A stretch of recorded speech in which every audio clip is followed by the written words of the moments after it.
Age of AI. How artificial intelligence shapes who we become. Maybe the most certain of all philosophical problems is the problem of the present time and of what we are in this very moment. Michel Foucault, The Subject and Power. The most profound technologies are those that disappear. They weave themselves into the fabric of everyday life until they are undistinguishable from it. Mark Weiser, The Computer for the 21st Century. The Hidden Labor Behind AI, a Berlin exhibition. It is almost the beginning of May 2026 in Berlin. Spring has arrived. Light enters the room, and a quiet warmth settles in the apartment. The window is slightly open. I sit at the same table. Again, coffee, dark, dense, almost earthy in its intensity, fills the room. While I follow its taste, while I continue working on this text, fragments of the exhibition The Language of Soil, which I visited earlier today, return.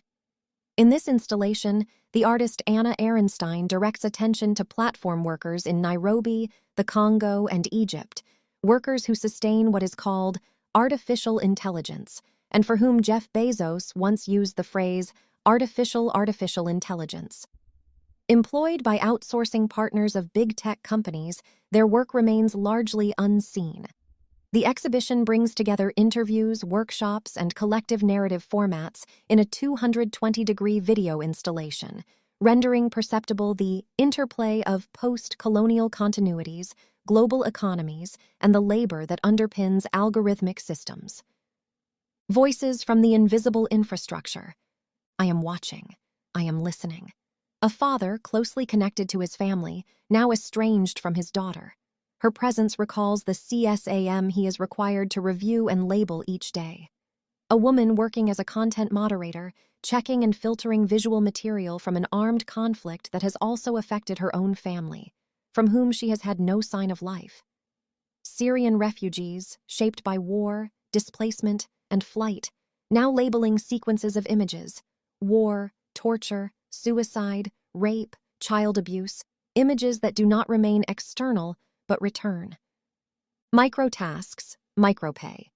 Payment is calculated per microtask, 10, 20, 25 cents, sometimes less. It accumulates slowly, often to less than $2 per hour.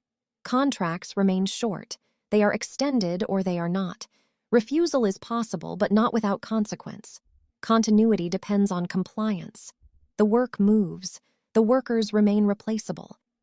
Where do I stand in this formation? As I follow this movement of memories, questions begin to insist. Where am I located in the formation I am trying to describe? How am I affected by it? How do I relate to it? Has something like an exterior position been gained through thinking the dispositif of artificial intelligence, through its lines of visibility and enunciation? Is this now a stable place from which I can speak with a certain autonomy, perhaps even judge it? Or is this, too, only a movement within the same singular and historically situated configuration? The illusion of the exterior subject. It would be tempting to assume that what has come into view simply persists as knowledge at my disposal, while I myself remain unaffected. Such a perspective preserves the familiar figure of an exterior, self-assured subject and a stable reality upon which it acts by means of technology. And yet this assumption falters. If artificial intelligence is approached not merely as a set of tools, but as a condition of world disclosure, the situation becomes more complex. If the preceding analysis marks a shift in the conditions of seeing and saying, if what appeared self-evident is shown to depend on structured exclusions, then this shift cannot be limited to the object. It implicates the position of the one who sees and speaks, and with it the conditions under which others remain unseen and unheard.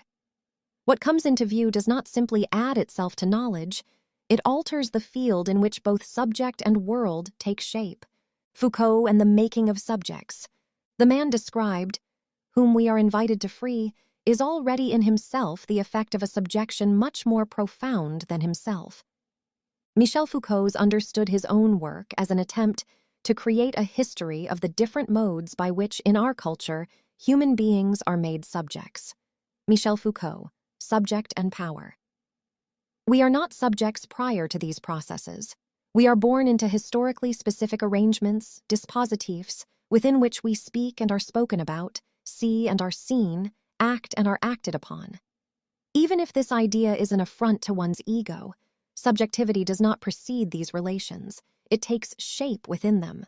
Or, in a Deleuzian inflection, we are continually in processes of becoming subject. Lines of visibility. Who gets to appear? If lines of visibility are conditions of perception, if they determine what can appear in what form and from which position, then they do not merely organize objects. They also distribute subjects. They situate them, relate them to one another, and define the positions from which something like a self can emerge within a given regime of visibility. Lines of enunciation. Who gets to speak? If lines of enunciation are conditions of sayability, if they determine who or what can speak, where agency is grammatically and conceptually placed, what can be said and in what form it becomes meaningful, then they also affect the subject. For those who speak are not exterior to these conditions. They take shape within them. What can be articulated and from which position it can appear as intelligible does not simply structure discourse. It structures the one who speaks. Subjectivity emerges here not as origin, but as effect, as something formed within a field of available statements, distinctions, and attributions of agency. To speak is therefore not only to express oneself, but to enter a space already organized in advance, to adopt positions, to repeat or displace existing formulations, to inhabit or refuse a grammar that distributes agency and responsibility.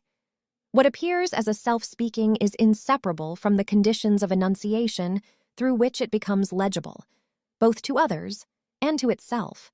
Lines of subjectivation in the dispositif of artificial intelligence. In a Deleuzian sense, lines of subjectivation do not designate identities or inner states. They are trajectories through which subjects are produced, ways in which beings are called into relation with themselves, assigned positions of responsibility, and made capable or incapable of acting, speaking, or refusing. They are neither purely imposed nor freely chosen, but emerge in the interplay of practices, norms, and material arrangements. Within the dispositif of artificial intelligence, such lines are not peripheral. They are constitutive of its operation. They do not merely run alongside technical systems, but traverse them, linking infrastructures of computation with everyday forms of self-relation.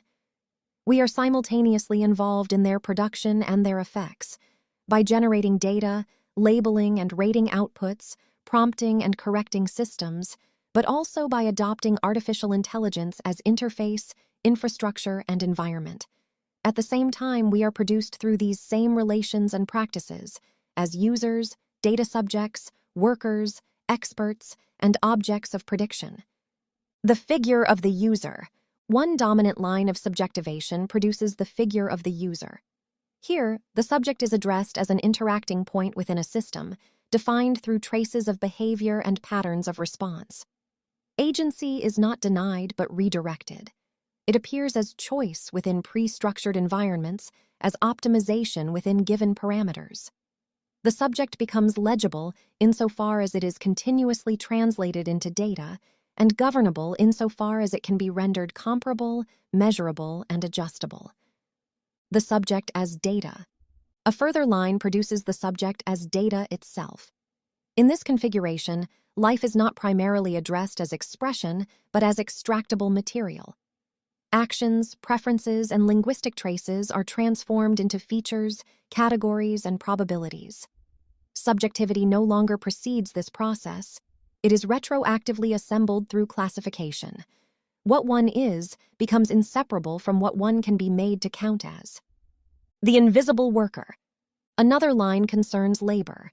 Here, subjects appear as infrastructural operators of AI systems. Annotators, moderators, raters, validators. Their work is essential yet structurally displaced from visibility. It appears only in functional form as human in the loop, as quality control, as correction, while the conditions of its production remain largely unacknowledged. Subjectivation takes the form of simultaneous centrality and erasure. The subject of expertise.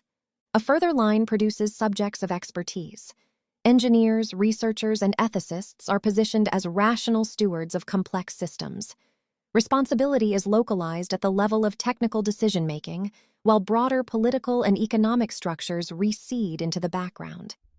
In this way, agency is reorganized as competence, and critique is often translated into questions of design, optimization, or governance.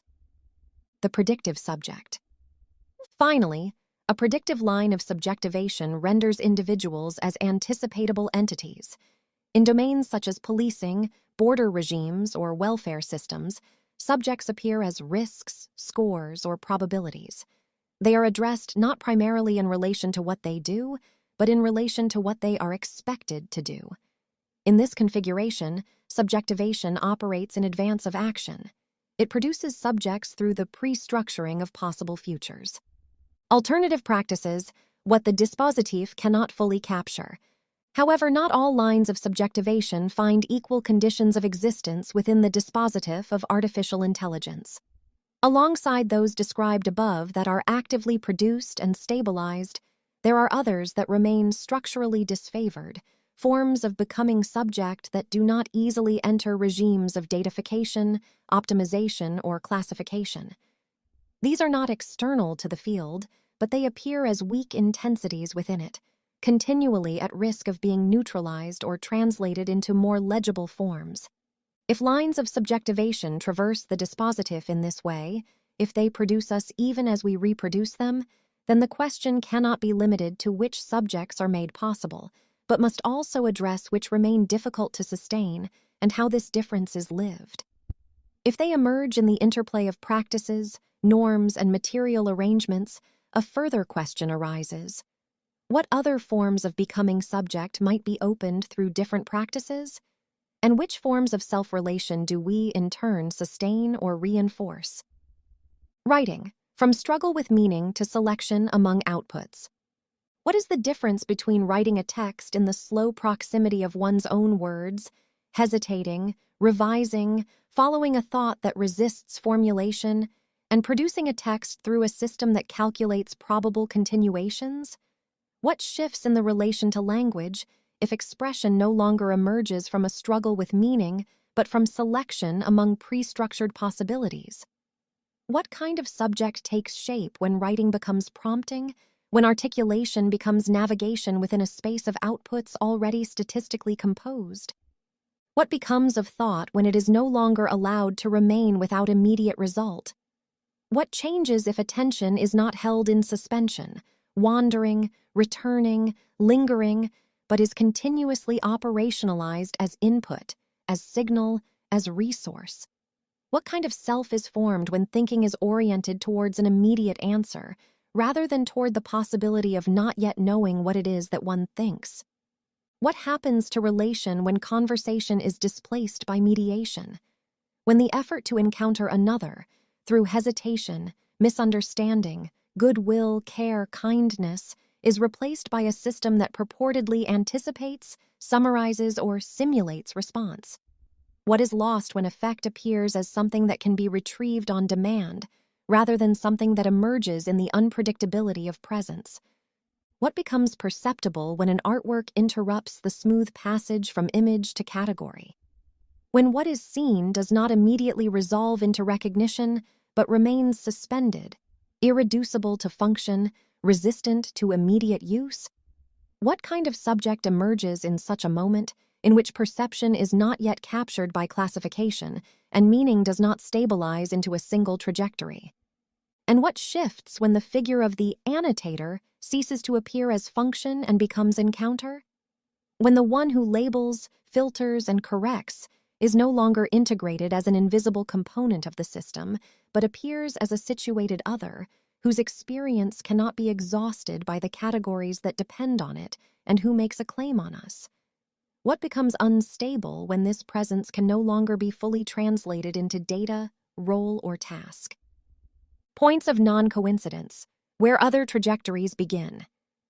These questions do not lead outside the dispositif.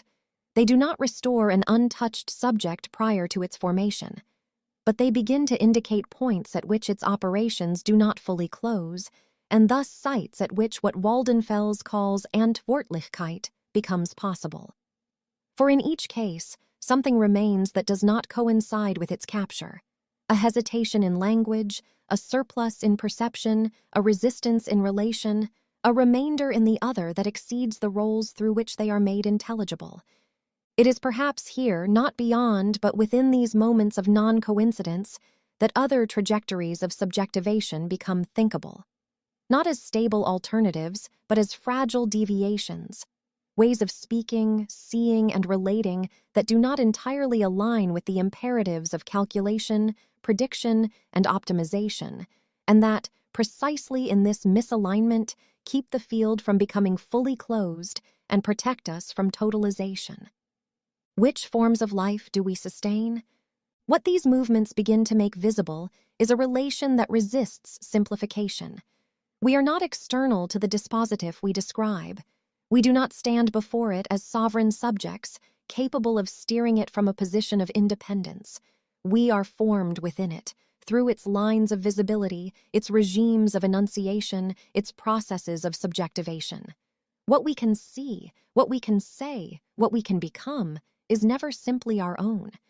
And yet this does not exhaust the relation, for if we are shaped within these configurations, we are not only their effect, we participate in their continuation. We stabilize them through our practices, our repetitions, our forms of use. But precisely in this, a different possibility emerges, that what is reproduced can also be shifted. That even within the field that forms us, there are movements, hesitations, deviations, reconfigurations, through which other trajectories of subjectivation can be fostered. Neither determined nor free, a more demanding question. The question, then, is not whether we are determined or free. It is more demanding. Which forms of life do we sustain through the ways we see, speak, and relate? Which subjects do we become when we align ourselves seamlessly with these systems? When we allow their operations to pass through us without resistance, when we accept their abstractions as sufficient descriptions of ourselves and others? And what becomes unavailable in this alignment? Which forms of attention, of relation, of language, of responsibility begin to recede when they are no longer practiced? Conversely, what might it mean to remain within these formations without fully coinciding with them? To inhabit their structures, but not to let them settle entirely into what we take ourselves to be? If there is no outside from which to act, then intervention must take place within the very relations that bind us, within the practices through which subjectivity is continuously produced and reproduced, towards the distribution of forces. It is here that another dimension comes into view. For the dispositif does not only organize what can be seen, said, and become, it also distributes forces. It channels, intensifies, and stabilizes them. It produces asymmetries, accumulations, and thresholds. To understand how these movements hold, how they persist, and how they might be altered, it becomes necessary to follow not only lines of visibility, enunciation, and subjectivation, but also the lines along which forces are arranged, transmitted, and transformed. About the author, Meike Hinnenberg is a trainer and learning and development architect at MDI Management Development GmbH and specializes in communication, conflict management, diversity and inclusion, and lateral leadership.